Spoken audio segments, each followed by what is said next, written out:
जगताप साहेब आणि शिक्षक बंधू भगिनी आणि विद्यार्थी मित्रांनो, 1999व्या मराठी साहित्य संमेलन आज आपल्या सातारा जिल्ह्यात मातृभूमीत होत आहे.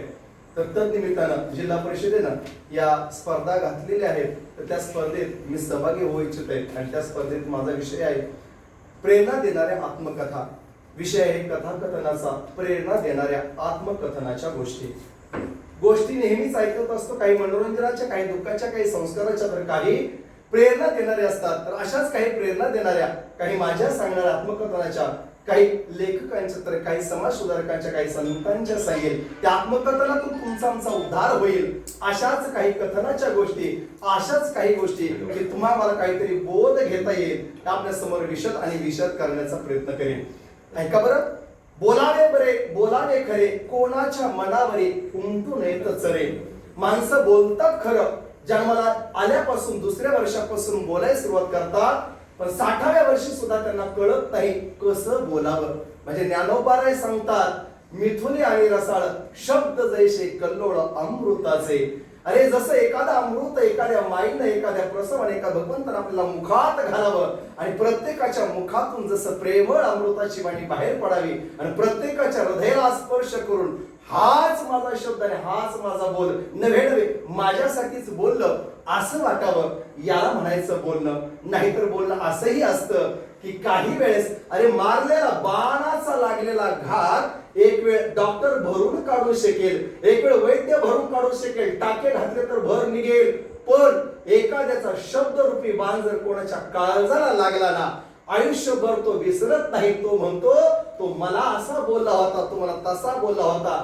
जन्मभराचा वैरी आपण एखादा कठोर आणि वैरी शब्द जोडून काय करतो, आपला करून घेतो.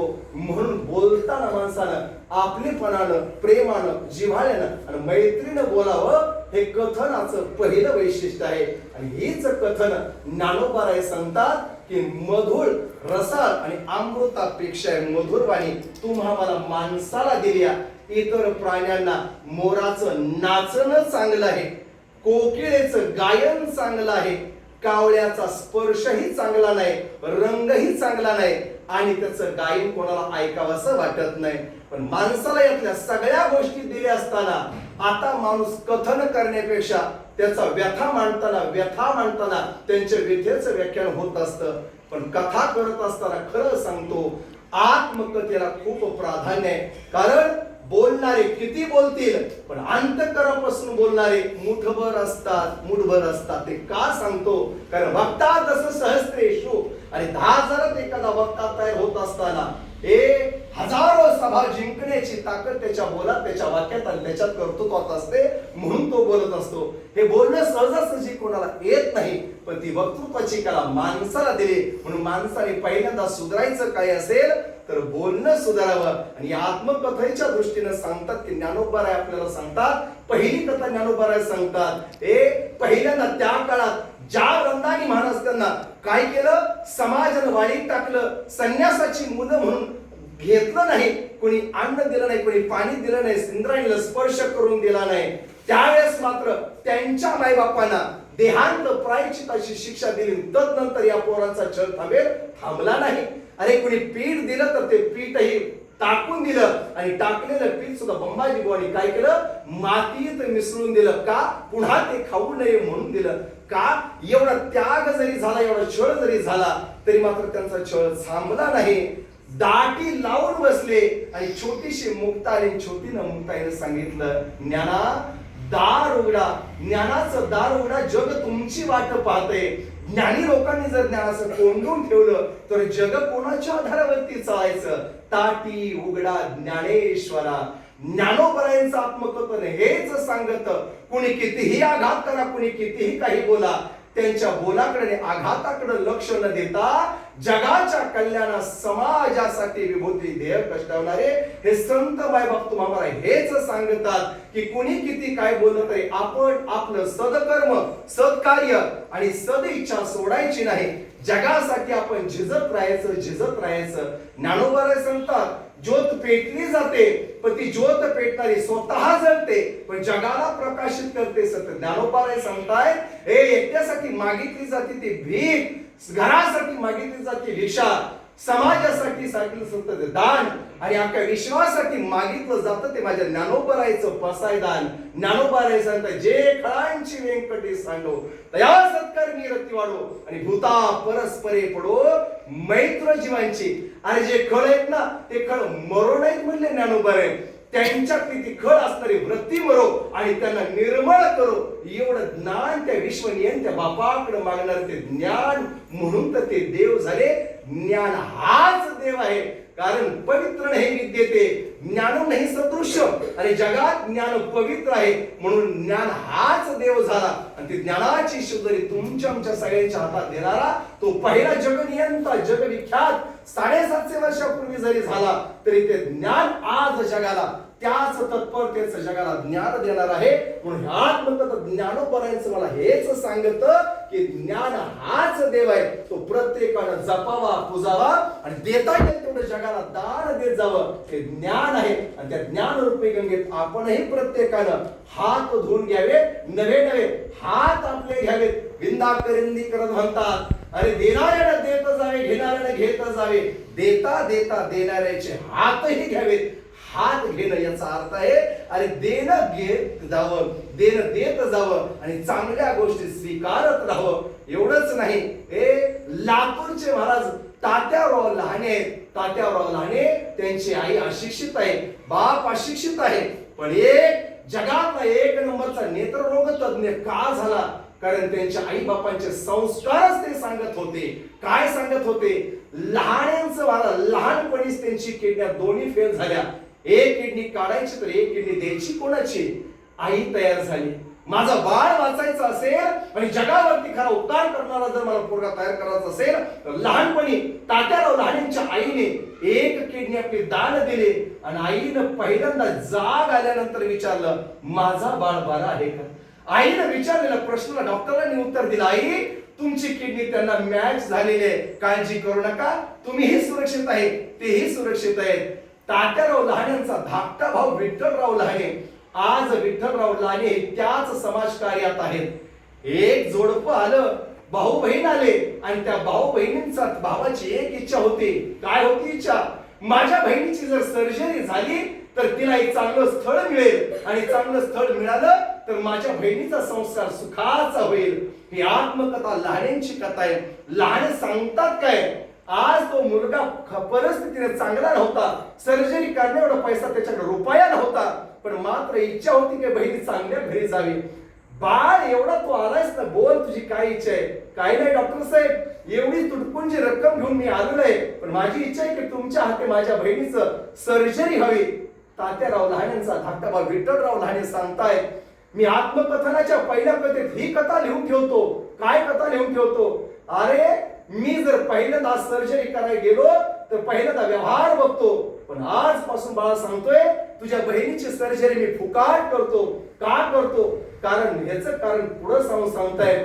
तात्याराव लहानेंचा हा धाकटा भाऊ विठ्ठलराव लहाने यांनी त्या बहिणीची सर्जरी केली. सर्जरी यशस्वी झाली. मुलगी चांगली झाली. विद्रूप झालेला चेहरा चांगला झाला आणि 8 दिवसानं तोच भाऊ डॉक्टर लहानेंच्या दवाखान्यात आला आणि हातात पेढ्याचा पुडा होता. 2 पेढे डॉक्टरांच्या हातावरती दिले आणि सांगितलं डॉक्टर साहेब माझ्या थोड्या पैशाने सुद्धा लाखो रुपयाचं ऑपरेशन माझ्या बहिणीचं केलं. हे 2 पेढे तुम्ही घ्या. डॉक्टरांच्या हातावरती 2 पेढे दिले आणि डॉक्टरांनी त्या भावाला शब्द दिला आजपासून मी रोज 2 पेढे फुकाट कमवण्याचा प्रयत्न करणार. आणि तेव्हापासून डॉक्टर विठ्ठलराव लहानेंनी आपल्या कारकिर्दीत आजही डॉक्टर आहेत. लातूरला त्यांचं मोठं हॉस्पिटल आहे. रोज ते एक सर्जरीचं ऑपरेशन फुकाट करतात. एवढं जर ते समाजासाठी दान देत असतील ही शिकवण कोणाचे. लहानपणी त्यांच्या शेजाऱ्यांच्या लग्नाला चालले. शेजाऱ्यांकडून महाराज साडी आणायला लावली. विठ्ठलरावने विचारलं आई साडी कशासाठी ग. अरे शेजाऱ्याच्या ताईंचं मुलीचं लग्न आहे आणि ते लग्न करण्यासाठी घरात माझ्याकडे चांगली साडी नाही. जर तू शेजाऱ्यांची साडी आणली तरच मी लग्नाला येईल. डॉक्टरांनी लहानपणी ठरवलं आई अशा साडी मी तुला रोज एक नवीन घेऊन देईल.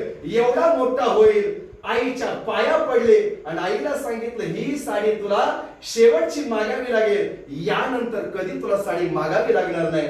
विठ्ठल राऊतांनी केलेला पण, लहानपणात केलेला पण, मोठ्यापणी समाज उद्धाराचं पण आणि आईच्या आशीर्वाद दोघांनी भावांनी समाज कार्यात केलेली ही उन्नती हे आपल्यासाठी प्रगतीचा एक मार्ग ठरते. म्हणून आत्मकथन हे प्रेरणादायी तुमच्या आमच्यासाठी काय आहे? अरे सगळं घेण्यासाठीच नसतं, काही देण्यासाठीही असतं. हे आमचे गुरुजी नेहमी सांगतात, आता तू किती मोठा झालायस हे करणार कधी? दोन हाताची जर तू लाईन करायची म्हटलं तर एक हात देणार आहे आणि एक हात घेणार आहे. जर तू मोठा कधी होशील, जर तुझी देणाऱ्यांची जर लाईन तू मोठी केलीस तर तू मोठा आहेस, आणि जर घेणाऱ्याकडून जर तुझी लाईन मोठी होत असेल तर ती ओळ आजही तू लहान आहे. म्हणून समाजाला जो आजपर्यंत किती किती गोष्टी देत गेला, हे ज्यावेळेस तू न मोजता सांगशील ना, त्यावेळेस तू जगात पहिले एक नंबरला असेल. अरे रतनजी टाटा सांगताय, अरे सक्सेस हे सहजासहजी होत नाही. करोडपती असणारे रतनजी टाटा, गतवर्षी मला त्यांचं निधन झालं, पण त्यांचं निधन एकच सांगतं, करोडपती अब्जावधी असणारा सुद्धा तो नियंता जगाचा बाप का होतो? कारण सगळे येणारा पैसा माझा नाही, माझ्या बापाचा नाही, माझ्या कर्मचाऱ्याचा नाही, मी तरी काही समाजाचं देणं आहे. तो दातृत्वाचा गुण जर घ्यायचा असेल तर रतनजी टाटा यांच्याकडून घ्यावा. कारण त्यांनी आजपर्यंत घेणं नाही स्वीकारलं, पण देणं मात्र समाजासाठी स्वीकारलं. देत गेले आणि म्हणून रतनजी टाटा भारतातलं एक नवीन रत्न तयार झालं. का झालं? कारण सक्सेस त्यांच्या हातात होतं, दातृत्व त्यांच्या पायाखाली लोळण घेत होतं, म्हणून देत गेले. एवढंच का नाही, अरे आनंदवनची जर कथा पाहिली तर आमच्या बाबा आमटेंनी सुद्धा तेच केलं हो. अरे घरात डॉक्टरांची रांग होती, पण सगळ्यांना सांगितलं कुणाला रुपया घेऊन जर कोणाची सेवा करायची असेल घराचा त्याग करायचा, घरात राहायचं नाही. डॉक्टर बाबासाहेब आंबेडकर माझ्या आमटेंच्या घरात एवढे सुना डॉक्टर, मुला डॉक्टर, पत्नी डॉक्टर, पण एकानंही रुपया घेऊन कोणाची सेवा केली नाही. आदिवासींच्या सेवेत राहिलं आणि त्या सेवेत राहून कुष्ठरोग्यांची सेवा केली, प्राणीमात्रांची सेवा केली आणि या जगावरती, या महाराष्ट्रावरती एक पद्मविभूषण, पद्मभूषण, महाराष्ट्र भूषण, भारत रत्नाचं निर्माण केलं. हे कुणी केलं? आमच्या मराठी भूमी, त्या महाराष्ट्र भूमीत केलं.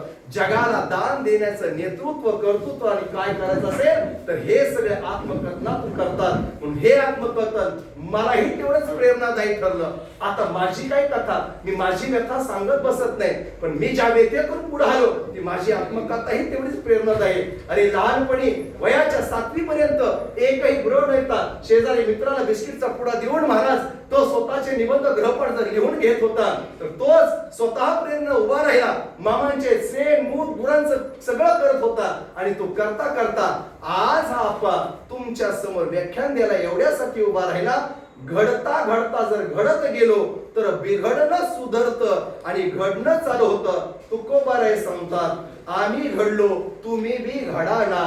तुकोबाराय घडले त्या सृष्टीनं. अरे छत्रपती शिवाजी रायांनी आखी गाडी भरून धान सोन्याचं दिलं, पण तुकोबारायने सांगितलं आम्हा पराविया धन मृत्तिके समान. मीच माझं सगळं धान आणि धान्य सगळं वाटून टाकलंय, तुमचे धन आम्हाला मृत्तिके समान आहे, नाही स्पर्श केला. म्हणून पराविया नारी आणि पराविया धन हे आम्हाला पराविया नारी बहिणी समान आणि पराविया धन आम्हाला मृत्तिके समान आहे. म्हणून तद्वत त्या संत विचारावरती आपण सगळे वागूया, सद्विचारावरती राहूया. बस आपल्याला दुसरे आत्मप्रेरणा दुसरं देणारे आणि स्वतः आत्मप्रेरणेने जागे व्हा. कारण जगातलं ज्ञान या 2 कॅमेरेनं घेता येतं. आता कॅमेरे भरपूर मेगापिक्सलचे झाले, त्याची किंमत इथं नाही. अरे जगनियंत्रण जे 2 कॅमेरे दिलेत ना, हे हजारो वर्ष नव्हे. जोपर्यंत तुम्ही हे पृथ्वी तलावरती हे सृष्टी पाहत असताना तोपर्यंत ज्ञानाचं ग्रहण करण्यासाठी हे 2 कॅमेरे आमच्या तुमच्या पैसे आहेत ना, तोपर्यंत घेत चला आणि दातृत्वासाठी दिलेले हात आहेत ना त्यांना देत चला. आणि मग एवढाच होईल की चालता चालता पाय थकणार नाहीत, देता देता हात दमणार नाहीत आणि ज्ञान ग्रहण करता करता बुद्धी कधी कुंठित होणार नाही. बस एवढं होत असताना आपण घडत राहू, बिघडणाऱ्या गोष्टी सोडत राहू. याच तुमच्या आमच्या कथा या जगाच्या काय होत असतील आत्मकथा मांडण्यासाठी आपण तयार हो. म्हणून एवढं सांगेल, अरे आसमान में आग लगी तो जर्जर गिरे अंगार, आसमान में आग लगी तो जर्जर गिरे अंगार, आसमान में आग लगी तो जर्जर गिरे अंगार। इस दुनिया में ऐसे संत और ऐसे दानी न होते तो ये जल जाता संसार, ये जल जाता संसार। एवढं बोलून मी माझी कथा संपवतो। रामकृष्ण।